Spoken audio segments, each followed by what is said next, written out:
Tää ei ole mikään matkailuauto. Tää on paljon enemmän. Tänään vuorossa kiimaliiteri. On vähän ollut viileä, mutta ei täällä kylmä ole vielä ollut. Ehkä siihen tottuu, kun ei mullakin asu siinä autossa, joskus loppu kaasu ja 3-5 pakkasta ja heräät silleen, että on 35 pakkasta auton sisäpuolella. Ei se ole paha nukkuessa, mutta sitten kun pitää herätä, niin sitten on haastavaa.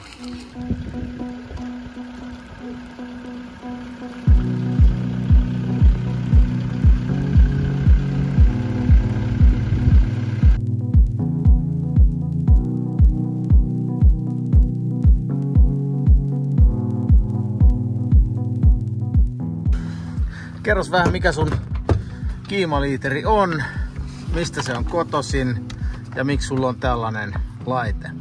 Eli siis tää on, olisiko tää nyt, mä just varailin öljynvaihtoon, olisiko tää vuoden 07 Hiase ja Japanistahan tää alunperin on. Ja, mulle siunaantuu tää silleen, että mulla oli 1,5 vuoden ajan semmonen iso matkailuauto ja sit mä asuin siinä ja sit muutin takaisin kämppään ja rupesin laskea, että 2000 € kuussa aika paljon maksaa autosta ja asumisesta, kun ei oikein kauheita tuloja ole, niin mä sitten laitoin sen kiertämään. Mä oon saanut sen verran maksettua lainaa, että mä sain tän niin kuin vähän siitä kylkeisenä. Ja sit mä ajattelin, että nää on varmaan ihan hyviä vehkeitä. Ei siellä liikkeessä ollut kuin yksi transporteri ja tää, ja tähän riitti rahat, niin mä otin sitten tän itelle.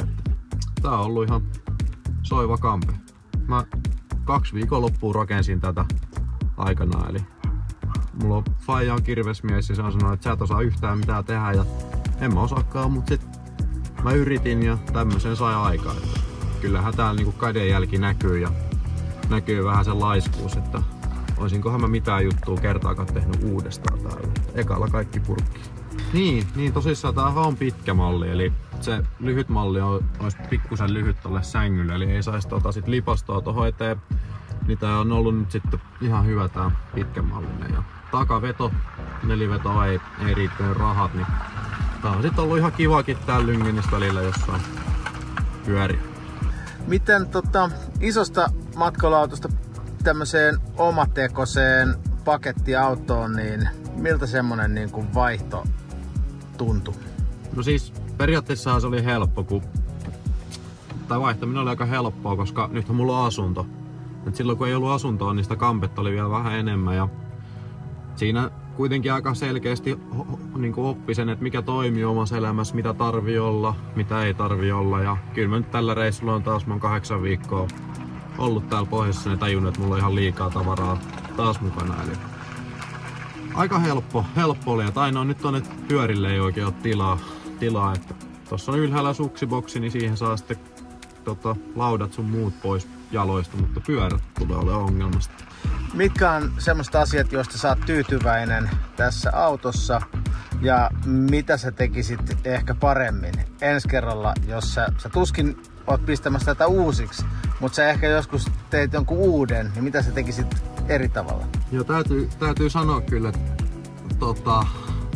aika monta asiaa ehkä tekisi vähän eri tavalla, mutta ei välttämättä riittäisi taidot. Eli tässä on nyt niinku annettu se mihin pystyy. Ehkä juttu olisi, että mulla oli olkapääleikkaus, niin mä jouduin vetämään nämä ruuveilla kiinni nämä paneelit. Eli täällä on siis koolaukset alla. Siellä alla on bitumisuojakuvia, sitten siellä on semmonen toinen lämpöeriste vielä peilaavalla semmoisella foliomateriaalia, ja sitten siellä on ihan villaa. Sitten täällä on niinku koolaukset, niin joutuu vetämään nämä ruuveilla kiinni. Naulat olisi kivemman näköiset, mutta tähän rahaa ja tällä kädellä sai tällaista nyt sitten. Mitäs muuta? Ehkä jos katsoo, niin nämä on aika rajuun näköisiä. Tässä mä ekaa kertaa kokeilin, että miten semmoisen rälläkän semmonen niin kuin lamelli toimii. Päätin kokeilla suoraan sitten tuohon pintaan, niin tuli vähän jälkeen. Ja ehkä näitä vois niinku käsitellä näitä pintoja ja silleen laminaatti vähän irvistelee ja semmoista pientä juttua. Ehkä mä eniten tyytyväinen on siihen, että minkälainen tästä... Okei, sänkyyn pitäisi laittaa lisää tukipuita, eli tässä on siis sängyssä sellainen, että ne menee tälleen ristiin noin puut. Niin sit kun niihin on jättänyt vähän turhan pitkän välit, niin sit kun ne ottaa pois, niin ne on yllättävän isot ne välit. Ja sit esimerkiksi kun nukkuu tytskän kanssa, niin toisen pitää laittaa täältä tämmönen leikkualusta siihen selän alle, ettei tipu siitä läpi, että se on vähän, vähän kyseenalainen, mutta sen pystyy korjaamaan helposti nyt, kun sit menee etelään. Mä en ole ennen tätä reissua juurikaan tässä niin paljon nukkunut. Eli korjaat kuitenkin jotain, eli tää ei mennyt ihan kerrasta purkkiin. Joo, ei tää ihan kerrasta purkkiin mennyt. Ensimmäisen yön kun nukuin tässä, tää oli siis ollut kuitenkin, tää on niinku ollut vuokralla porukalla, niin mulla petti tää sängyn jalka silleen, että tää sänky vaan lavahti tohon maahan ja mä mietin, että niin, että tosissaan, että jos sulla on yksi ruuvi, missä jalka on kiinni, niin sehän on sarana se jalka, että 2 kannattaa laittaa, niin se pysyy ehkä sit paikallaankin. Sen mä opin sitten tossa. Muuten mä oon oikeastaan aika tyytyväinen. Jos jotain pitäisi muuttaa, niin olisi kiva, että olisi lämpäri tai se toimisi. Siis sulla on lämpäri tässä, mutta se ei toimi vai miten? No siis periaatteessa mulla on Eberi, eli tommonen niinku Webaston tapainen lämpäri, mutta se ei toimi tällä hetkellä. Se ei toiminut syksyllä, mutta en mä saanut sitä talven aikana huolatettua. Eli sitten viimeisellä viikolla mä vähän kattelin, mutta olisi tullut sen verran kalliiksi, että ei sitten tullut. Että mulla on tämmönen kaasukäyttöinen lämpäri. Tää ruuvataan pulloon kiinni ja tästä saa hetkellisesti ihan kivat lämmöt. Ei kehtaa nukkuessa käyttää tai mitenkään, mutta 10 minuuttia polttelee, niin saa vähän lämpöä. Ja sitten tässä hiasessa on semmonen power heat-näppä, niin se sitten lyö vähän paremmin tänne. Miten sä kuivaat sun kamat? Onko se nyt sillä power heatillä vai? No käytännössä se on power heatillä, eli tossa näkyy aika hyvin, tossa on peilissä tällä hetkellä uimahousut roikkumassa. Eli sillä kuivataan. Noi skinit on aika hyvin kuivunut silleen, että ne roikkuu tuolla yleensä henkarissa ja sitten, no eipä tässä, aika vähän kamaat kastuu, että sukaat laittaa tonne kojeen laudalle, niin se 6 sukaat, jos on 8 viikon reissussa, niin ihan hyvin niillä. Oot sä 2 kuukautta ollut täällä pohjoisessa nyt? Joo, mä oon nyt ollut 2 kuukautta pelkästään pohjoisessa. Mä kävin niinku pitemmän pätkän Lyngenissä ja sitten mä kävin viikon Levillä välissä ja sitten mä tulin takaisin Lyngeniin. Mutta toki siinä on ollut lyhyt pätkiä, että on ollut kavereita täällä, että on ollut Airbnb-öitä ehkä 8 tässä sitten. Parisen kuukautta. Miltäs meno on maistunut noin niin kuin kokonaisuudessaan?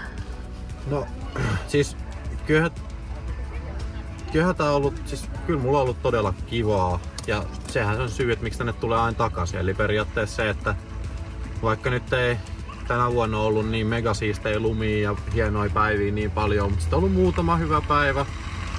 Mulla on tullut toi liitovarjolu tuohon kylkeen, niin silloin on saanut vähän uutta jännitystä ja sitten mä oon laskenut normaalia enemmän suksilla, että normisti laskee laudalla, niin sitten semmonen korppukin on ihan kivaa, kun ei saa laskea ollenkaan, niin sitten tulee haastetta sitten.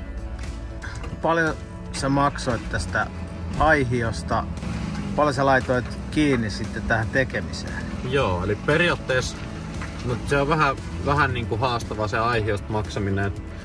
Mä sain siitä vanhasta autosta parhaan vaihtotarjouksen 4.9, mutta sitten paras käteystarjous taisi olla 4.2. Mut sitten periaatteessa tämän listahinta oli 9,5, mutta sain 7 tonnia tämän kai tingittyä siihen soppariin. Eli varmaan semmonen realistinen olisi 6-5, jos käteisellä ostaisi tämmösen näin paljon rullatuja pikkuvikasen vehkeen. Ja olisiko mun 600 € mennyt niinku näihin niinku varsinaiseen rakentamiseen. Et täällä on paljon tällaista niinku uusiokäyttöön, on faija-purjeveneen purjeita ja tuolla on rimat on revitty jostain mökin seinästä ja laminaatti ostettu halvinta mitä löytyy ja niinku 600 meni noihin, mutta sit mulla on vähän kalliimpi toi sähköjärjestelmä, mutta mulla on niinku pikkuinen aurinkopaneeli, minkä saa nostettua irralle ja mulla on tommonen virtaasema, mikä vaan nousee autosta pois, niin se oli pikkusen kalliimpi ja mulla on tommonen jääkaappi, minkä voi niinku kaikki vaan ottaa pois ja siirtää seuraavaan kohteeseen. Eli sen takia sitten ehkä kokonaiskustannus on siinä 2000 € paikkeilla noille muutoksille. Noi sähköt oli sen varmaan 1200 pelkästään.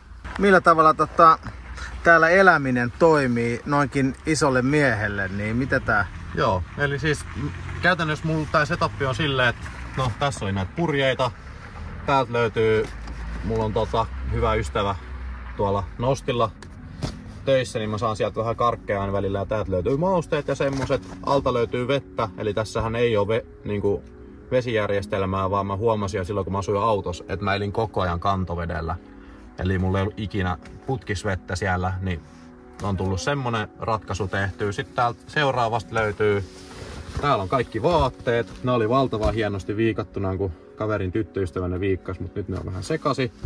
Et tuolla on periaatteessa tuolla on rengaskaarin, se vie vähän tilaa, mutta tossa on niinku ihan liikaa vaatetta 8 viikon reissulle. En mä oo tarvinnut oikein mitään. Takana aina täältä löytyy vähän villasukkia ja jotain semmosia juttuja, mitä voi käyttää päivittäin. Tuolla roikkuu aina paukkureppu ja kramponi ja sitten tällä puolella on paikka niinku jäähakuulle, se nyt ei oo siellä, mutta se on kypärä ja noin. Ja käytännössä tää sänky levii keskeltä. Eli sänky tulee tähän asti, jolloin tässä mahtuu 2 nukkumaa. Ja ihan kivasti kyllä Tytskän kanssa nukkuu. Ja mä nukun aina peitolla, että mä en tykkää makuupussilla nukkuu, niin sitten on päiväpeittoja. Sitten alta löytyy niinku kaikki tämmöiset miljoonalaatikot. Täällä on biviä ja kaiken näköistä kangaskassia. Sitten on työhommia, tuolla kamerareppuu ja sitten ruokahommat on täällä. Eli täällä on kuivaruokaa silleen, että pärjää vaikka mitä tapahtus. Ja sitten tyttöystävän laskureppuu ja ihan tuolla alla on sitten vielä kävelykepit ja sitten noita liitovarjoja ja kaiken näköistä. Sitten tuossa takana on tommonen kallaksi pohjainen lipastohässäkkä, missä on sitten niinku ruuasta, jääkaappia ja likavaatekorista kaikkea muuhun. Eli kyllä mä oon ollut tyytyväinen. Ja mä suosittelen sitä, että jos jotain miettii, niin rakentaa sen silleen tämmöiseen pieneen autoon, että sulla on niinku leviävä sänky. Niin sit se mahdollistaa sen, että sä voit istuskella päivällä tässä kivasti ja tehdä duunit ja sit sulla on kuitenkin niinku mahdollisuus nukkua 2 siinä. Tuommoinen, mikä tuli mieleen tässä näin, että ootko sä ollut aina hyvä organisoimaan asioita, eli pitää asioita järjestyksessä, vai onko joutunut opettelemaan tämmöisessä pienessä tilassa niin kuin organisoiduksi, jotta löytää asiat? Mä en ole ikinä osannut organisoida mitään. Ja se näkyy vieläkin täällä. Eli nyt tässä on ehkä helposti tulee semmonen ongelma, että ei tule katsottua esim. Kaappeita ja mä en oikein tiedä, mitä ruokaa mulla on. Sitten mä käyn vaan ostaa lisää koko ajan. Sitten alkaa kertyy. Ja sit nyt tässä on vielä se ongelma, että kun mulla on täällä niinku 2 ihmisen kamat. Eli Tytskä on lähtenyt jo pois reissusta, mutta sen kamat on täällä. Niin mulla on vähän semmoista hakua, että missähän kaikki kamoja on. Että se ehkä vaikuttaa siihen, että ei osaa organisoida. Tai en ole oppinut organisoimaan, enkä varmaan ikin oppimaan organisoimaan, mutta ihan okosti pärjää näinkin. Mulla on yksi juttu, mistä mä oon vielä ylpeä, mikä pitää näyttää. Eli täällä on no näistä mä en oo ylpeä näistä, että miten nämä toimii, nämä kiinnikkeet, mutta tässä Kallaksiin saa valmiin tämmösiä niinku osioita ja mä oon pahvista leikannut tänne, että mulla on lasit mukana, että sieltä voi juoda viinit ja aamunpalamehut ihan laseista. Että käytännössä tää on niinku, kun tätä vuokrataan, niin tää on täysin varusteltu, eli täältä pitäisi löytyä kaikki veitset sun muut, mutta nyt on veitsi hävöksissä, eli tää on niinku Vimosen päälle. On, ja lautaset löytyy kaikki. Täällä niinku eletään kuin herra. Tää on vähän rikki tää, että sitä joutuu vähän säätää, että se on likasta ja kaikkea. Ei oo ihan tehty tätä Kallaksia siihen, että ajetaan 110 kilsaa tunnista Kilpisjärven tietä. Kauan sä oot ajatellut, että tällä kokonaisuudella mennään eteenpäin? Mä oon siis ihan rehellisesti, jos ajattelen, niin mä oon vähän katsonut, että mä ostasin toisen samanlaisen. Eli jotenkin se tekeminen oli se, mistä mä tykkäsin. Tääkin ihan on varsinaisesti, tällä hetkellä ei taida olla nettiautos ilmoitus, mutta kaikki on aina myynnissä. Eli mä oon niinku valmis aina luopua kaikesta ja tekemään jotain uutta. Mitähän mä sanoisin, jos ei tää mene kaupa ja tää kestää, niin mä voin ajaa täällä vielä 15 vuotta, mutta tuo ruoste tulee olemaan se ongelma tässä. Ja sitten jos jotain perheen lisäys tulee, niin sitten eihän tähän niinku saa asianmukaisia niinku turvaistuimia tai muita. Mutta katsotaan nyt, mä oon valmis myymään tän kelle tahansa heti, tai sitten mä voin pitää tän 15 vuotta.